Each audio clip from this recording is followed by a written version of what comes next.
Bem-vindos ao Casca de Nós. Eu sou o Fred e eu irei recomendar este que é um dos mangás mais populares da Shonen Jump. Ao menos deveria ser. Make the Exorcist Fall in Love, ou Faça o Exorcista se Apaixonar, conta a história do novo Messias! Uma criança que nasceu com poder divino, capaz de rivalizar com o próprio Lúcifer. E assim, derrotar as forças do mal de uma vez por todas. Ao menos esta é a premissa da história. Só que a história é muito mais profunda e pessoal que isso. E se você acompanhou minhas outras recomendações, você vai perceber que este é um dos meus estilos favoritos de contar histórias. Uma premissa simples, mas com um desenvolvimento complexo. Além, é claro, do título, que mais parece ter saído de uma light novel, apesar de que esse título não tem nada a ver com a premissa que eu acabei de falar.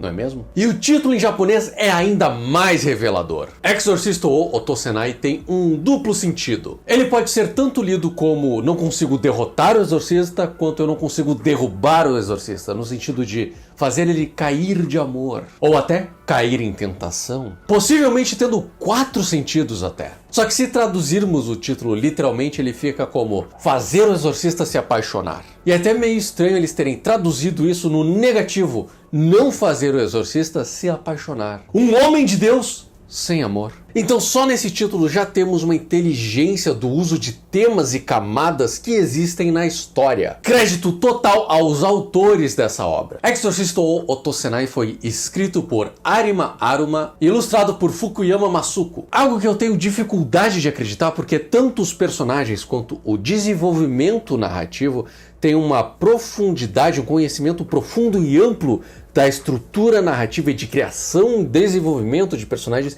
que é difícil de encontrar em obras já pré-estabelecidas, né? Obras já maiores. Obras com autores veteranos. E o mesmo vale para o artista que claramente tem experiência já no mercado, principalmente envolvendo a narrativa visual, que irei entrar em detalhes na sessão seguinte. Ou os dois são gênios que surgiram do nada, ou o My Animalist está desinformado. Qual dessas opções vocês acham que é? Diz aí nos comentários e aproveita e já se inscreve aqui no canal, né? Deixa o like para dar aquela força pro canal. Como podem ver, a arte de Fukuyama é precisa e impactante.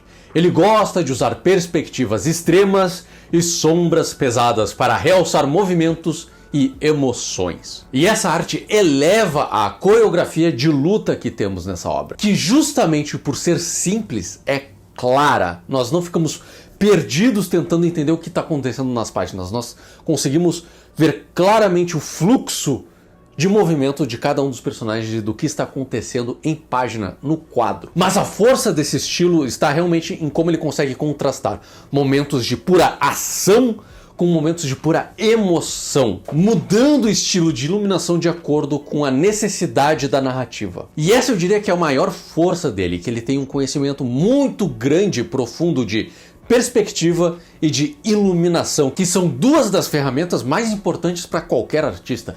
Principalmente iluminação, pois é a iluminação que dá profundidade e volume, algo que é extremamente necessário se ele quer fazer essas cenas grandiosas com perspectivas forçadas, né? Páginas duplas que montam o cenário em contraposto com os personagens. Então claramente que esse artista é muito experiente, ele é muito bom. Inclusive o design de personagens deles é sensacional, em que ele consegue misturar o fofinho, né, o moe, né, essa coisa de criança, de redondinho, com ação, com gore, que sinceramente a última vez que eu vi isso foi em Dragon Ball. E lembra que eu disse que essa história é sobre o Messias encarnado derrotando Satanás? Pois é um meio que menti. Na verdade, o primeiro capítulo e o prólogo dessa história mentiram, tanto pra mim quanto pra vocês.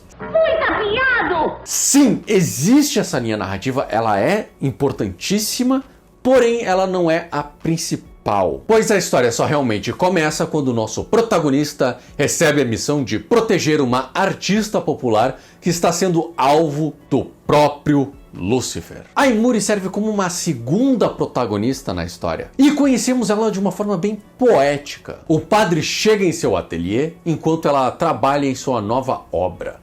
A obra é uma ilustração do então anjo Azazel, sendo expulso do paraíso por se apaixonar por uma mortal. E ela questiona esse momento pintando não como se fosse uma queda, mas um mergulho. Como se o próprio Azazel tivesse escolhido ficar com seu amor do que permanecido no paraíso. Então esse é o centro narrativo. Existe um amor errado ou é errado amar? Esse é o núcleo principal, o tema da história. Claro que existem outros temas, mas eles vivem em camadas, sem nunca um ocultar o outro. E o que guia todas as linhas narrativas, incluindo a do garoto divino versus Lúcifer, é esse tema, o tema do amor. Só que eu menti de novo!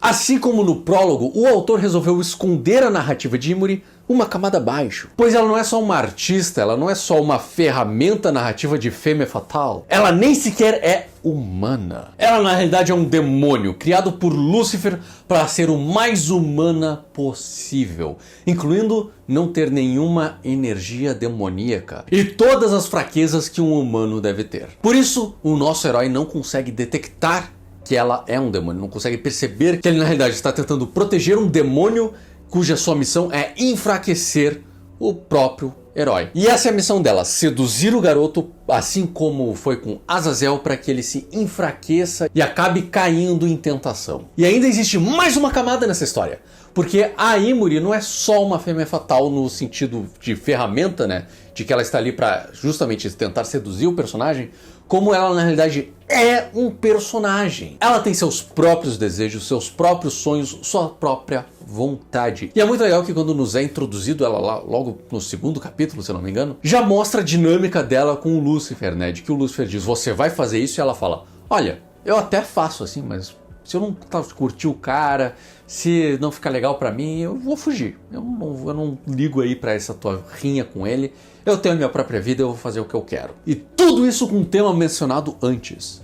É errado amar? E pode apostar que a história explora esse tema com profundidade e peso. E bota peso nisso. Que muitas cenas e temas são extremamente pesados. Como, por exemplo, você mataria alguém por amor? É claro. Seria errado tirar a vida de outra pessoa por amor?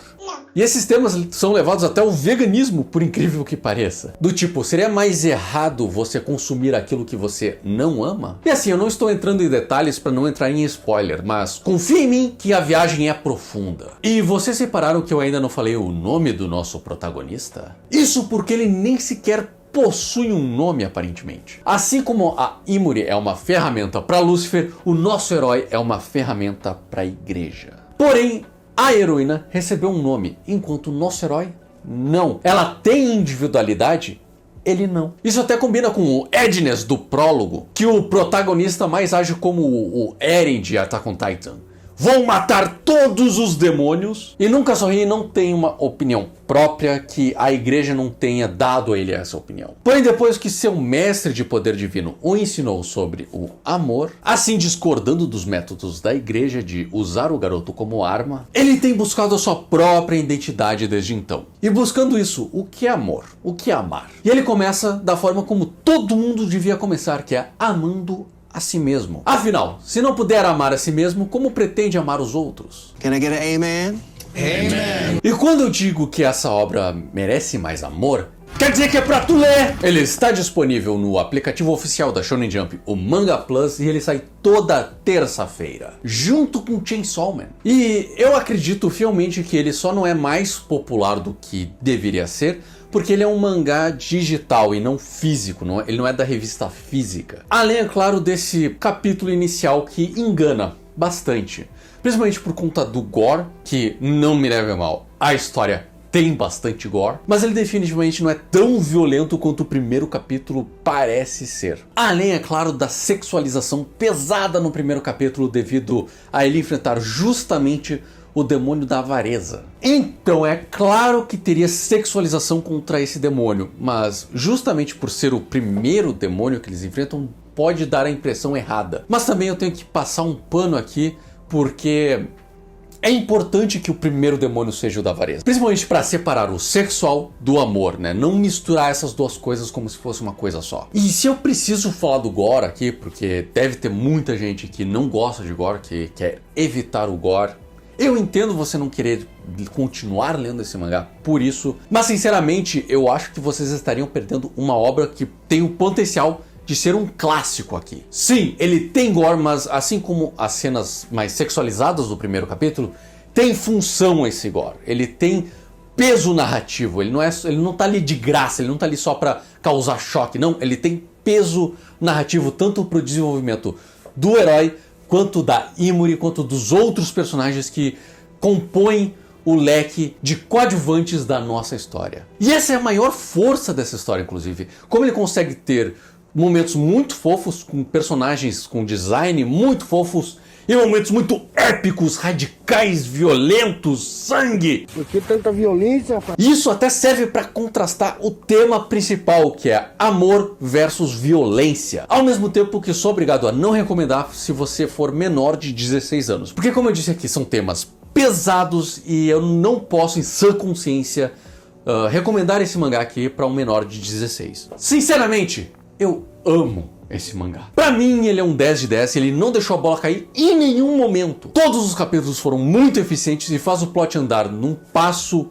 perfeito. Ele não enrola ao mesmo tempo que ele dá tempo pra gente respirar, ele dá aquele respiro necessário depois de uma cena muito forte, ou de emoção forte, ou de uma ação forte. Então ele tem esses tempos assim que tu consegue respirar. E sinceramente eu queria falar muito mais dele, o que faria desse vídeo enorme. E como eu quero falar desse mangá, e esse é o meu canal, eu vou falar mais nos shorts. Que agora comecei a mexer em aplicativos de edição ali no celular, e eu tô começando a entrar nesse mundo dos shorts. Eu já fiz alguns reviews de capítulos rápidos no meu review relâmpago. Tchau! E como esse mangá ainda está saindo, eu pretendo fazer reviews relâmpagos desse mangá lá no short. Então se inscreva no canal para não perder este review, além, é claro, dos outros reviews que eu vou fazer. Afinal, também estou fazendo do Jujutsu Kaisen e agora eu vou começar a Akane Banashi, porque eu ia fazer Boku no Hero, só que o autor está doente, ele teve que entrar em hiato por conta disso.